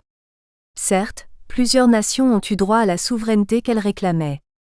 Mais, la délimitation de frontières arbitraires, approuvée par les puissances victorieuses, a créé des minorités nationales à l'intérieur des nouveaux États indépendants qui ont développé une politique de discrimination à leur égard. Aussi, Willy Brandt espère-t-il que les mauvaises décisions de 1919 ne seront plus répétées afin d'éviter une nouvelle balkanisation de l'Europe centrale. Pour lui, tous les projets qui visent à améliorer les relations entre les pays d'Europe centrale et de l'Est reposent sur la question primordiale de l'organisation entre la future Allemagne et ses voisins. Il est clair que de nombreux arguments militent pour une union fédérale entre l'Allemagne et ces pays. Ainsi, l'ensemble de ces États ayant de forts intérêts économiques en commun, les conditions du commerce pourraient être largement améliorées. De même, une solution de la question des minorités nationales deviendrait plus facile. Étant donné que le national-socialisme a profité de cette situation en annexant les États voisins, il paraît opportun de créer une fédération en Europe centrale qui ne soit pas dominée par une Allemagne impérialiste. Les peuples slaves n'accepteront jamais, par exemple, un ordre fédéral, tant qu'ils craindront de devenir l'objet d'exploitation de l'impérialisme allemand. Une étroite coopération entre les pays d'Europe centrale et de l'Est doit se réaliser sur la base de l'égalité. Tous les écrits de Willy Brandt traduisent bien l'engagement du jeune exilé à en finir avec le régime dictatorial allemand et ses conséquences destructrices, et à œuvrer pour la reconstruction de l'Allemagne et de l'Europe d'après-guerre. Selon lui, les relations entre l'Allemagne et ses voisins européens sont au cœur du débat et constituent l'élément central de la construction d'une fédération européenne. Il dessine donc, depuis son exil scandinave, la voie à suivre pour réaliser une fédération des États européens ainsi qu'une stabilité mondiale par le biais des pouvoirs démocratiques et socialistes au détriment de l'impérialisme. D'une manière générale, les articles de Willy Brandt traitent de la situation politique en Europe et en Amérique. Ils condamnent le fascisme et font l'apologie du socialisme. Les autres parties du monde sont à peine évoquées dans ses écrits d'exil. L'étude des archives montre néanmoins qu'il consacre, le 11 janvier 1936 dans les colonnes de l'Abbé der Ungdomen, un article sur la situation politique en Éthiopie, l'un des pays africains qui ne subissait pas la colonisation européenne à cette époque. Cet article, intitulé L'Afrique en émeute, critique l'invasion de l'Éthiopie par le Duce Benito Mussolini, 1883-1945. Willy Brandt publie également 2 articles sur le Brésil et un autre sur le Mexique. En février 1936, apparaît en effet, dans Neue Front, l'organe de presse du SAP, Lutte des classes au Brésil, un réquisitoire sur la situation difficile des ouvriers brésiliens privés, selon lui, de la richesse de leur pays et exploités par l'impérialisme occidental. On note aussi le leader du Front populaire du Brésil en danger de mort, publié le 7 juillet 1936 sous le pseudonyme de Félix Frank dans Folkets Dagblad. L'article sur le Mexique a pour titre « Combat pour le pétrole au Mexique », paru le 9 avril 1938 dans l'Abbé der Bladet. Willy Brandt y critique les visées capitalistes sur le pétrole mexicain. Contrairement aux nombreuses spéculations et diffamations des années 60 et 70, l'exil scandinave de 14 ans n'a en aucun cas offert à Willy Brandt une vie confortable et oisive. Il lui a plutôt donné l'occasion de lutter contre le fascisme et de se former personnellement sur le plan politique. En effet, Il a fait un travail d'explication sur le régime nazi et a soutenu la résistance intérieure. Il a entrepris de nombreux voyages à l'étranger, organisé des rencontres avec les exilés allemands et participé à plusieurs conférences sur la démocratie et le socialisme. Son séjour de plusieurs mois en Catalogne lui a permis non seulement d'écrire des articles sur la guerre civile espagnole, mais aussi de participer à l'aide humanitaire. 3. L'influence de l'exil. L'exil scandinave de 1933 à 1947 a été pour Willy Brandt un processus d'apprentissage politique. Il s'est familiarisé durant toutes ces années avec les systèmes démocratiques de la Norvège et de la Suède. Il a compris le fonctionnement d'un État social et le pragmatisme des mouvements ouvriers. Idéologiquement, l'exil a permis à Willy Brandt de rompre avec le dogmatisme socialiste allemand en assimilant le socialisme norvégien qui offre des perspectives tellement différentes de celles dont il avait l'habitude, et de jauger ensuite le caractère résolument démocratique de la Scandinavie, particulièrement de l'État norvégien, pour comprendre l'échec du mouvement ouvrier allemand, voué à la division et à l'impuissance. J'étais impressionné par le caractère d'un État démocratique, fondé sur le droit, qui considérait cette démocratie comme son seul nourricier. Il sautait aux yeux que les luttes sociales très dures de ces années-là ne mettaient pas en question le fonctionnement interne du pays. Une politique résolument active face à la crise, en créant des emplois, en assurant l'existence des paysans, n'avait-elle pas une chance justement pour cette raison ? De toutes les façons, elle n'avait pas eu besoin de l'exemple américain, et avait été testée d'après les propres conceptions scandinaves.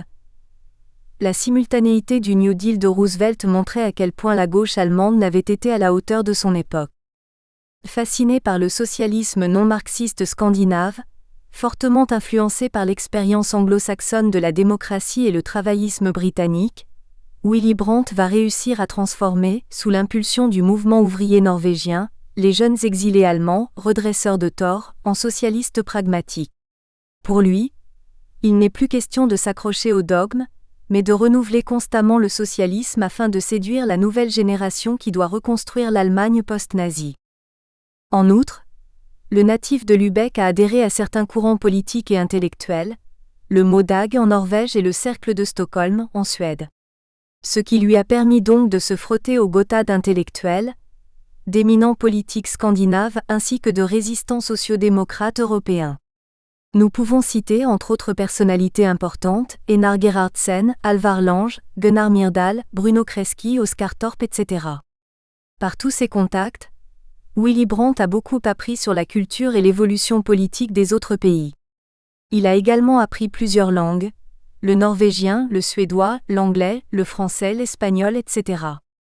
Il a participé à plusieurs conférences sur la lutte contre le fascisme et sur la reconstruction de l'Europe d'après-guerre.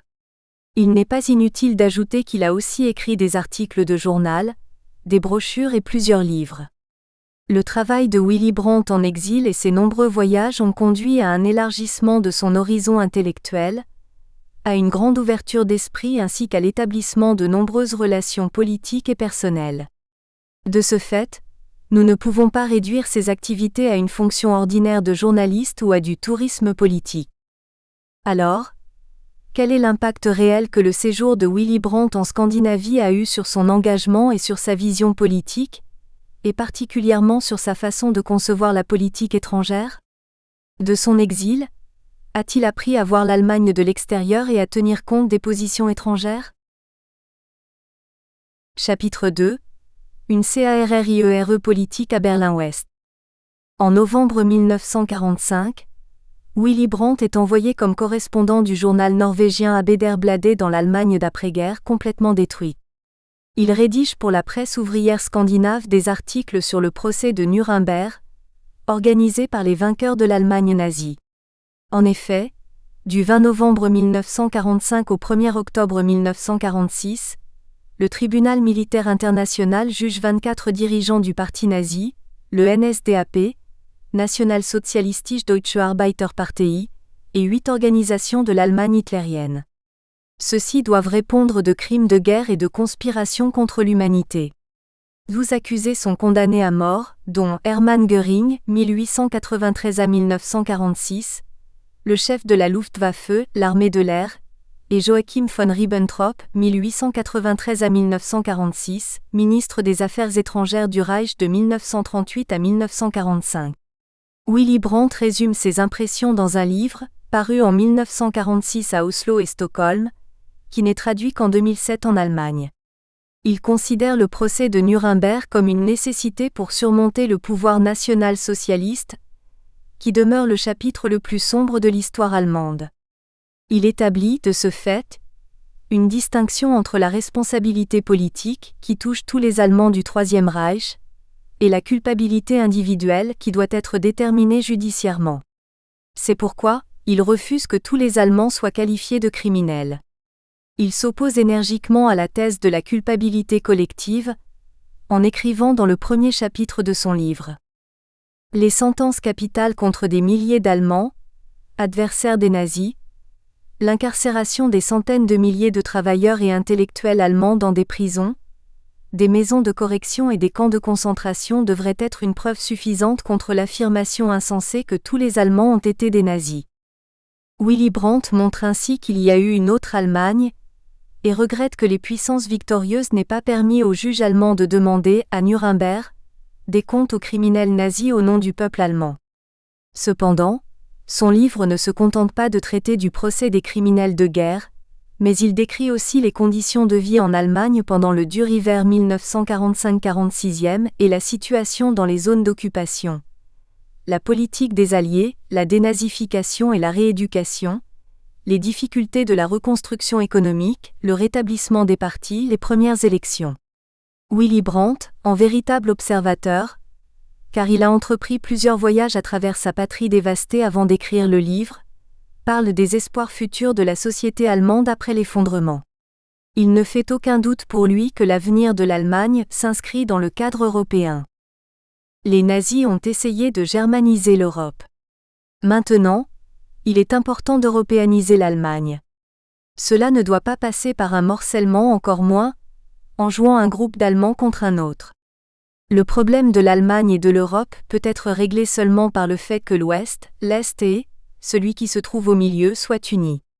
Il ne peut être résolu que sur la base de la liberté et de la démocratie.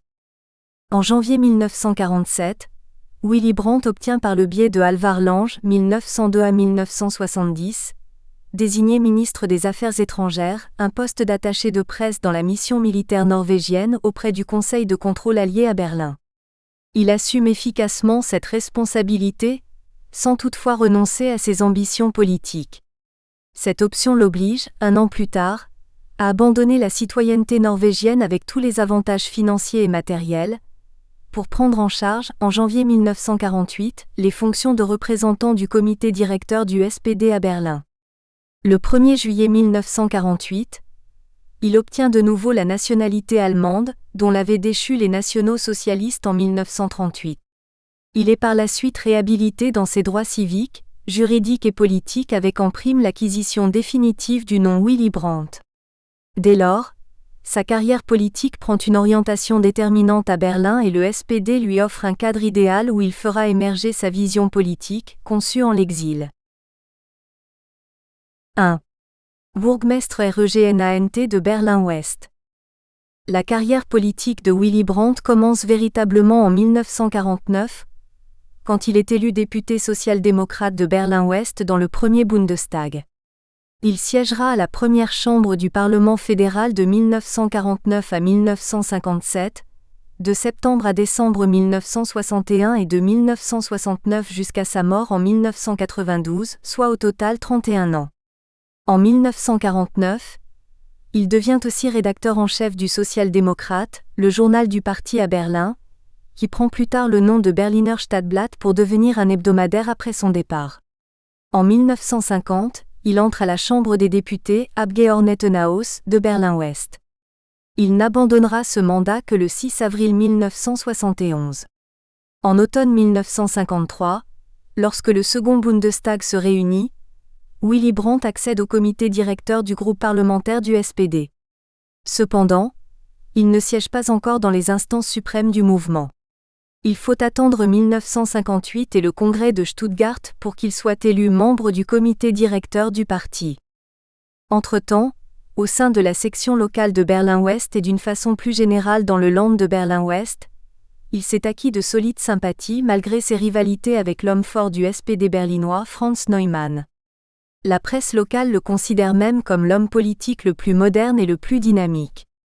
Battu par 2 voix seulement au printemps 1954, lors du renouvellement de la présidence de la section régionale du parti, Willy Brandt obtient toutefois le titre de vice-président. Après la victoire du SPD aux élections de décembre 1954, il est élu président de la Chambre des députés de Berlin-Ouest, en remplacement du professeur Otto Suhr 1894 à 1957, nommé bourgmestre régnant après la mort d'Ernst Reuter 1889 à 1953, le 20 septembre 1953. Willy Brandt ne renonce pas à son mandat au Bundestag, étant donné que la fonction de président de la Chambre des députés est honorifique. Toutefois, ce poste prestigieux lui permet d'exercer une certaine influence politique tant au sein de son parti que dans d'autres domaines. Après le décès d'Otto Suhr le 30 août 1957, Franz Neumann, le président de la section berlinoise du SPD, sachant qu'il n'a aucune chance de devenir bourgmestre régnant, propose Willy Brandt comme candidat à l'hôtel de ville de Berlin-Ouest. Le 3 octobre 1957, il est effectivement élu bourgmestre régnant par la Chambre des députés et la même année, il accède à la fonction de président du Bundesrat. Il assumera la présidence de la deuxième chambre du Parlement fédéral pendant une année, du 1er novembre 1957 au 1er novembre 1958. Le congrès régional de janvier 1958 le placera à la tête du SPD de Berlin-Ouest, en remplacement de Franz Neumann. En tant que bourgmestre régnant de Berlin-Ouest, Willy Brandt se fait connaître politiquement surtout avec l'éclatement de la crise de Berlin, comme le défenseur de la liberté démocratique. Comme ses 2 prédécesseurs sociodémocrates, Ernst Reuter et Otto Suhr, il incarne, dans le monde entier, l'esprit de la lutte contre la répression soviétique à Berlin. 1. Liste des bourgmestres régnants de Berlin-Ouest de 1948 à 1977. Par intérim. 1.1. Willy Brandt et les crises de Berlin.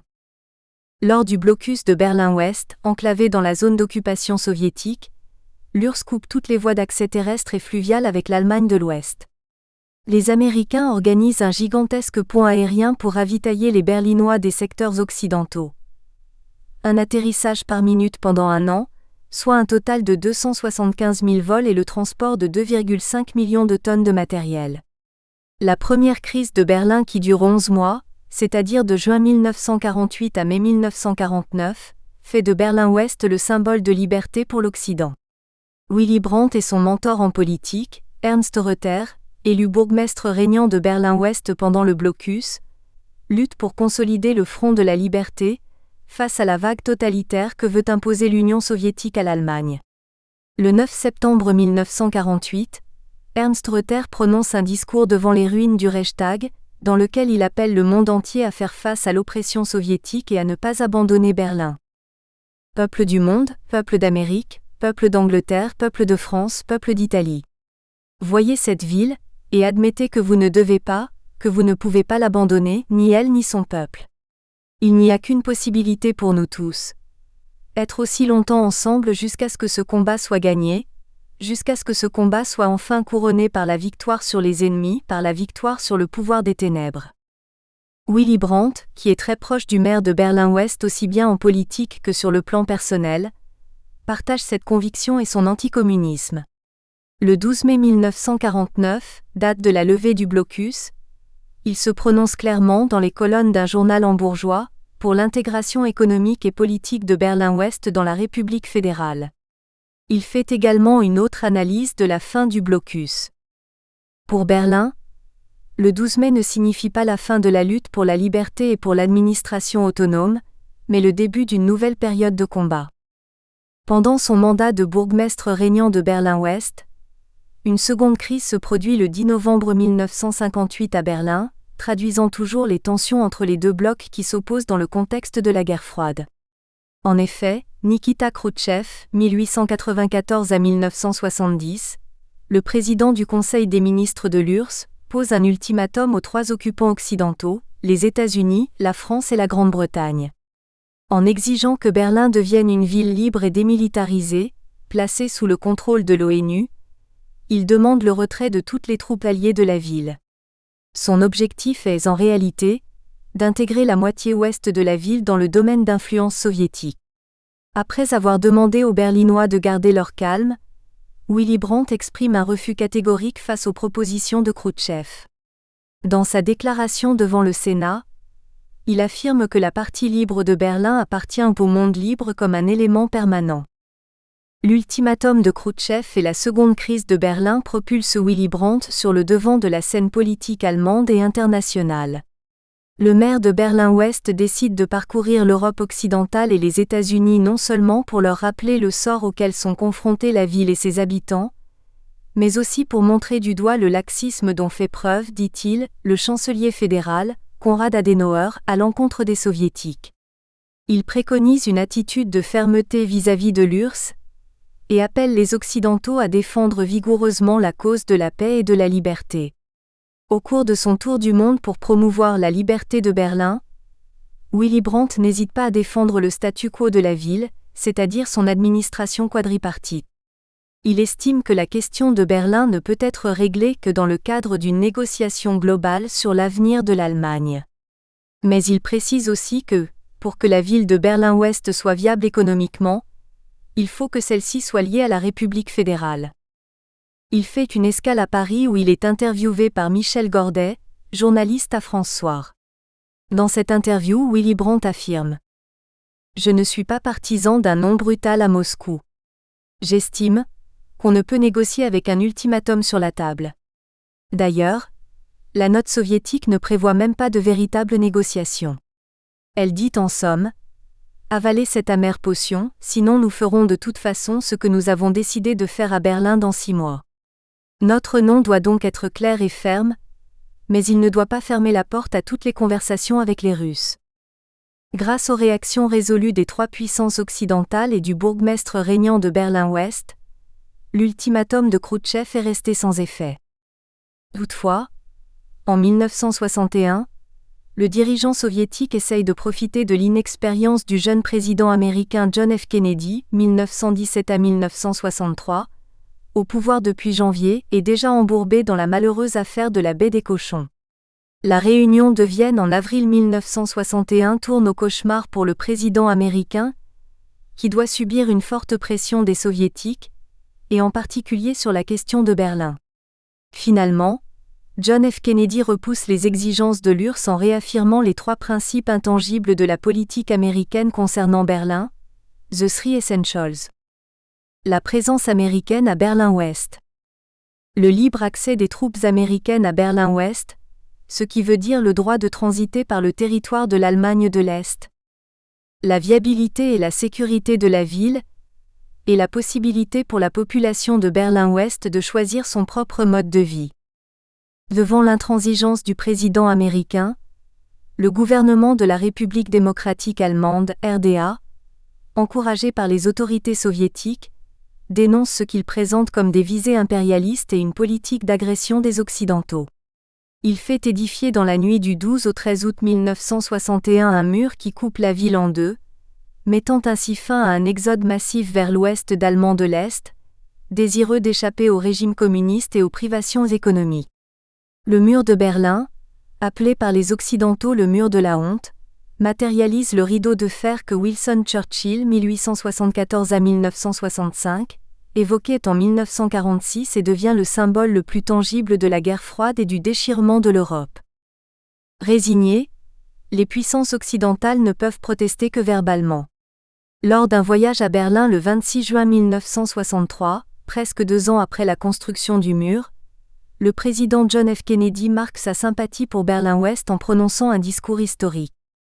Il y a 2000 ans, la phrase qu'un homme pouvait fièrement prononcer était « Je suis un citoyen romain ». Aujourd'hui, voilà la phrase que quelqu'un du monde libre peut dire avec fierté « Je suis un Berlinois ».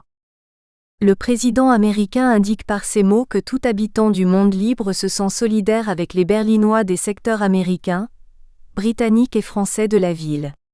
Mais au-delà de la rhétorique, le simple fait que le président américain soit venu à Berlin, en plein paroxysme de la guerre froide, édification du mur en 1961 et crise des fusées à Cuba en 1962, est un événement hautement politique, rehaussé par un fort soutien populaire. Si cela peut être considéré comme un plébiscite, alors nous pouvons dire que les habitants de Berlin-Ouest ont émis un vote non seulement pour John F. Kennedy mais aussi pour l'ordre libéral et capitaliste. Mais 2 ans avant le voyage du président américain à Berlin, le bourgmestre régnant de Berlin-Ouest, Willy Brandt, réagissant après la fermeture de la frontière est-allemande à Berlin, déclare, le 13 août 1961 devant la Chambre des députés de Berlin-Ouest, que les puissances occidentales doivent exiger des autorités de la zone soviétique de revenir sur les mesures de contrôle d'isolement de Berlin-Est des secteurs occidentaux de la ville et du reste de l'Allemagne occidentale. Tout en faisant appel aux grandes puissances occidentales, Willy Brandt ne manque pas de dénoncer les mesures illégales et injustes des autorités de la zone soviétique. Il choisit 2 journaux français pour faire entendre son message. Il s'agit du Monde et du Monde diplomatique. Dans le quotidien Le Monde, il rejette les accusations des communistes selon lesquelles Berlin-Ouest serait le centre d'une activité subversive contre l'Allemagne orientale et déclare: Berlin-Ouest est aujourd'hui plus qu'hier la seule ville normale derrière le rideau de fer, et elle le restera. Ceux qui veulent troubler la paix se trouvent au-delà de la porte de Brandebourg. Pour tout ce qui s'est passé et pourrait encore se passer, la responsabilité remonte jusqu'à Moscou. Il est clair que dans cette déclaration, Willy Brandt ne ménage aucune critique envers l'Union soviétique à qui incombe, selon lui, la responsabilité de la construction du mur. En outre, dans les colonnes du mensuel Le Monde diplomatique, il engage un virulent réquisitoire contre les soviétiques. Pour le premier magistrat de Berlin-Ouest, l'offensive soviétique ne vise pas seulement Berlin mais l'Allemagne tout entière. C'est pourquoi il invite tous les Allemands à refuser le diktat de la division que les autorités soviétiques veulent leur imposer afin de ne pas se transformer en eunuques. Ce que l'URSS offre aujourd'hui à l'Allemagne, ce qu'elle veut obtenir avec le traité de paix séparé, ce qu'elle veut faire de Berlin, c'est de nous transformer en eunuques qui pourraient faire tout ce qu'ils voudraient dès lors qu'ils le seraient devenus. Je ne crois pas que nous puissions nous déclarer d'accord avec une telle offre. Je crois que nous devons concentrer toute notre force à empêcher le partage de l'Allemagne sur le plan du droit international, à maintenir la liberté de Berlin et ses liens vitaux avec l'Allemagne occidentale, et à faire reconnaître que le temps est venu 16 ans après la guerre non seulement où l'on doit parler ouvertement du droit du peuple allemand à la libre autodétermination, mais où l'on doit aussi finalement en décider une fois pour toutes. Le 18 août 1961, Willy Brandt réitère devant le Bundestag les mêmes protestations que celles présentées à la Chambre des députés de Berlin et dans les colonnes du Monde et du Monde diplomatique, contre la décision unilatérale des autorités de l'Union soviétique de construire à Berlin un mur de séparation entre les secteurs est et ouest de la ville. Il invite ensuite les députés à manifester plus étroitement leur solidarité avec leurs concitoyens de Berlin-Est et leurs compatriotes de la zone soviétique, et rappelle aux autorités fédérales que la RFA se parjurerait si elle reconnaissait le diktat de la division communiste. Le second acte de pression, le traité de paix séparé que l'on ne peut qu'appeler le diktat de la division est en toute franchise une menace. C'est bien plus qu'un problème de théorie d'agent que nous apporte un diktat de division. Il ne s'agit pas de question de tampon, mais de l'exigence que la République fédérale devrait se parjurer devant les habitants de la zone. Les Berlinois ne sont certainement pas seuls quand ils affirment que la République fédérale ne pourra pas se résigner à un diktat de division. Elle ne pourra jamais le reconnaître, parce qu'elle ne peut pas violer sa propre constitution qui demande de nous engager à agir au nom de tous les Allemands. La loi fondamentale oblige la République fédérale, comme il a été de nouveau dit ici, à s'occuper des habitants de la zone d'occupation soviétique. La République fédérale ne peut reconnaître un diktat de division sans violer la Constitution. Nous sommes d'accord avec les Alliés qui, par contrat, ont également fait de la réunification l'objectif de leur politique. Eux aussi ne pourraient pas se résigner à un traité qui signifie le contraire de la politique commune. L'abandon de nos compatriotes n'aura pas lieu. Nous sommes un peuple qui a aussi un amour-propre. Le droit et la morale nous contraignent à ce point de vue. Cette attitude résulte aussi de notre conviction démocratique. Car sans cette attitude intègre et inébranlable, nous deviendrons nous-mêmes par faiblesse ou par opportunisme des pionniers d'un nouveau nationalisme. Et personne pour qui la paix a de l'importance ne peut souhaiter cela. En définitive, il faut reconnaître que, contrairement au blocus de Berlin des années 1948 à 49, au cours duquel les puissances occidentales se sont montrées plus intransigeantes en engageant une réelle épreuve de force contre le bloc soviétique, les réactions à la construction du mur en 1961 se sont limitées à une rage d'impuissance et à de vaines protestations verbales qui n'ont rien changé aux souffrances des Berlinois. L'appel à une réponse plus énergique de l'Occident face aux défis soviétiques est resté sans effet. Certes, John F. Kennedy est entré en triomphateur à Berlin-Ouest. Mais la renonciation à toute mesure de rétorsion a donné le sentiment que cette situation représente en réalité, pour les gouvernements occidentaux, un soulagement et une délivrance, car les droits concernant Berlin-Ouest sont restés intacts et la menace soviétique qu'ils redoutent depuis le déclenchement de la guerre froide est écartée. Dans ses mémoires, Willy Brandt n'a pas hésité à déplorer et à fustiger cette attitude passive et laxiste des Occidentaux. Comme beaucoup de mes concitoyens, j'ai été déçu que l'Ouest ne se soit pas montré volontaire ou capable, ou en tout cas n'ait pas pu, à l'aide du statut quadripartite si souvent cité, déployer des initiatives qui auraient épargné à l'Allemagne et à l'Europe ce monstre que fut le mur de la honte. De ces frustrations engendrées par l'impuissance ou le refus des grandes puissances occidentales de prendre des mesures de représailles à l'encontre de l'Allemagne de l'Est et de l'Union soviétique, Willy Brandt garde un profond ressentiment. Ce jour-là, nous avons perdu des illusions qui s'accrochaient à une réalité qui, en fait, avait cessé d'exister. On a permis à Ulbricht de donner un coup de pied dans les tibias de la plus grande puissance occidentale, et les États-Unis se contentèrent de sourciller avec mauvaise humeur. Ils tirent de cette crise une leçon claire. Tout en rejetant l'immobilisme, il faut faire évoluer, pour des raisons politiques et humanitaires, la situation en permettant à Berlin-Ouest de renforcer ses liens avec la RFA et de nouer des contacts avec l'Est. Si le 13 août 1961, que Willy Brandt considère comme le jour le plus triste de sa vie, a mis en lumière les limites de la politique allemande des alliés occidentaux, il a en revanche permis au maire de Berlin-Ouest d'acquérir, eu égard à son pragmatisme et à son dynamisme, une notoriété aussi bien sur le plan national que sur le plan international. Le mur va également influencer les idées politiques de Willy Brandt au cours des années qui vont suivre. 1.2. De la notoriété à l'ébauche des idées de politique étrangère. La seconde crise de Berlin déclenchée par l'ultimatum de Nikita Khrouchtchev en novembre 1958 se concrétise à partir du 13 août 1961 par l'édification d'un mur infranchissable entre Berlin-Est et Berlin-Ouest. Elle permet à Willy Brandt d'avoir, comme le soulignaient les médias allemands de l'époque, une position clé dans le futur règlement de la question berlinoise et allemande et de devenir un interlocuteur très convoité sur la scène internationale. Elle lui confère donc une grande stature. Willy Brandt profite de cette position pour mettre sur pied une véritable diplomatie itinérante, qui consiste à attirer l'attention des chancelleries et des opinions publiques sur le sort de Berlin. Lors de ses nombreux voyages à l'étranger, il proteste contre la violation flagrante des droits de l'homme à Berlin et fait campagne pour que Berlin reste une ville libre. Ainsi, en février et mars 1959, ses voyages le conduisent d'abord en Amérique du Nord puis au Japon, à Hong Kong, en Thaïlande, en Birmanie, à Ceylan, au Pakistan et en Inde. En juin 1959, il est à Paris où il rencontre pour la première fois le président français, le général Charles de Gaulle, 1890 à 1970, à l'Élysée. Au printemps 1961, il se rend à la Maison-Blanche, à Washington.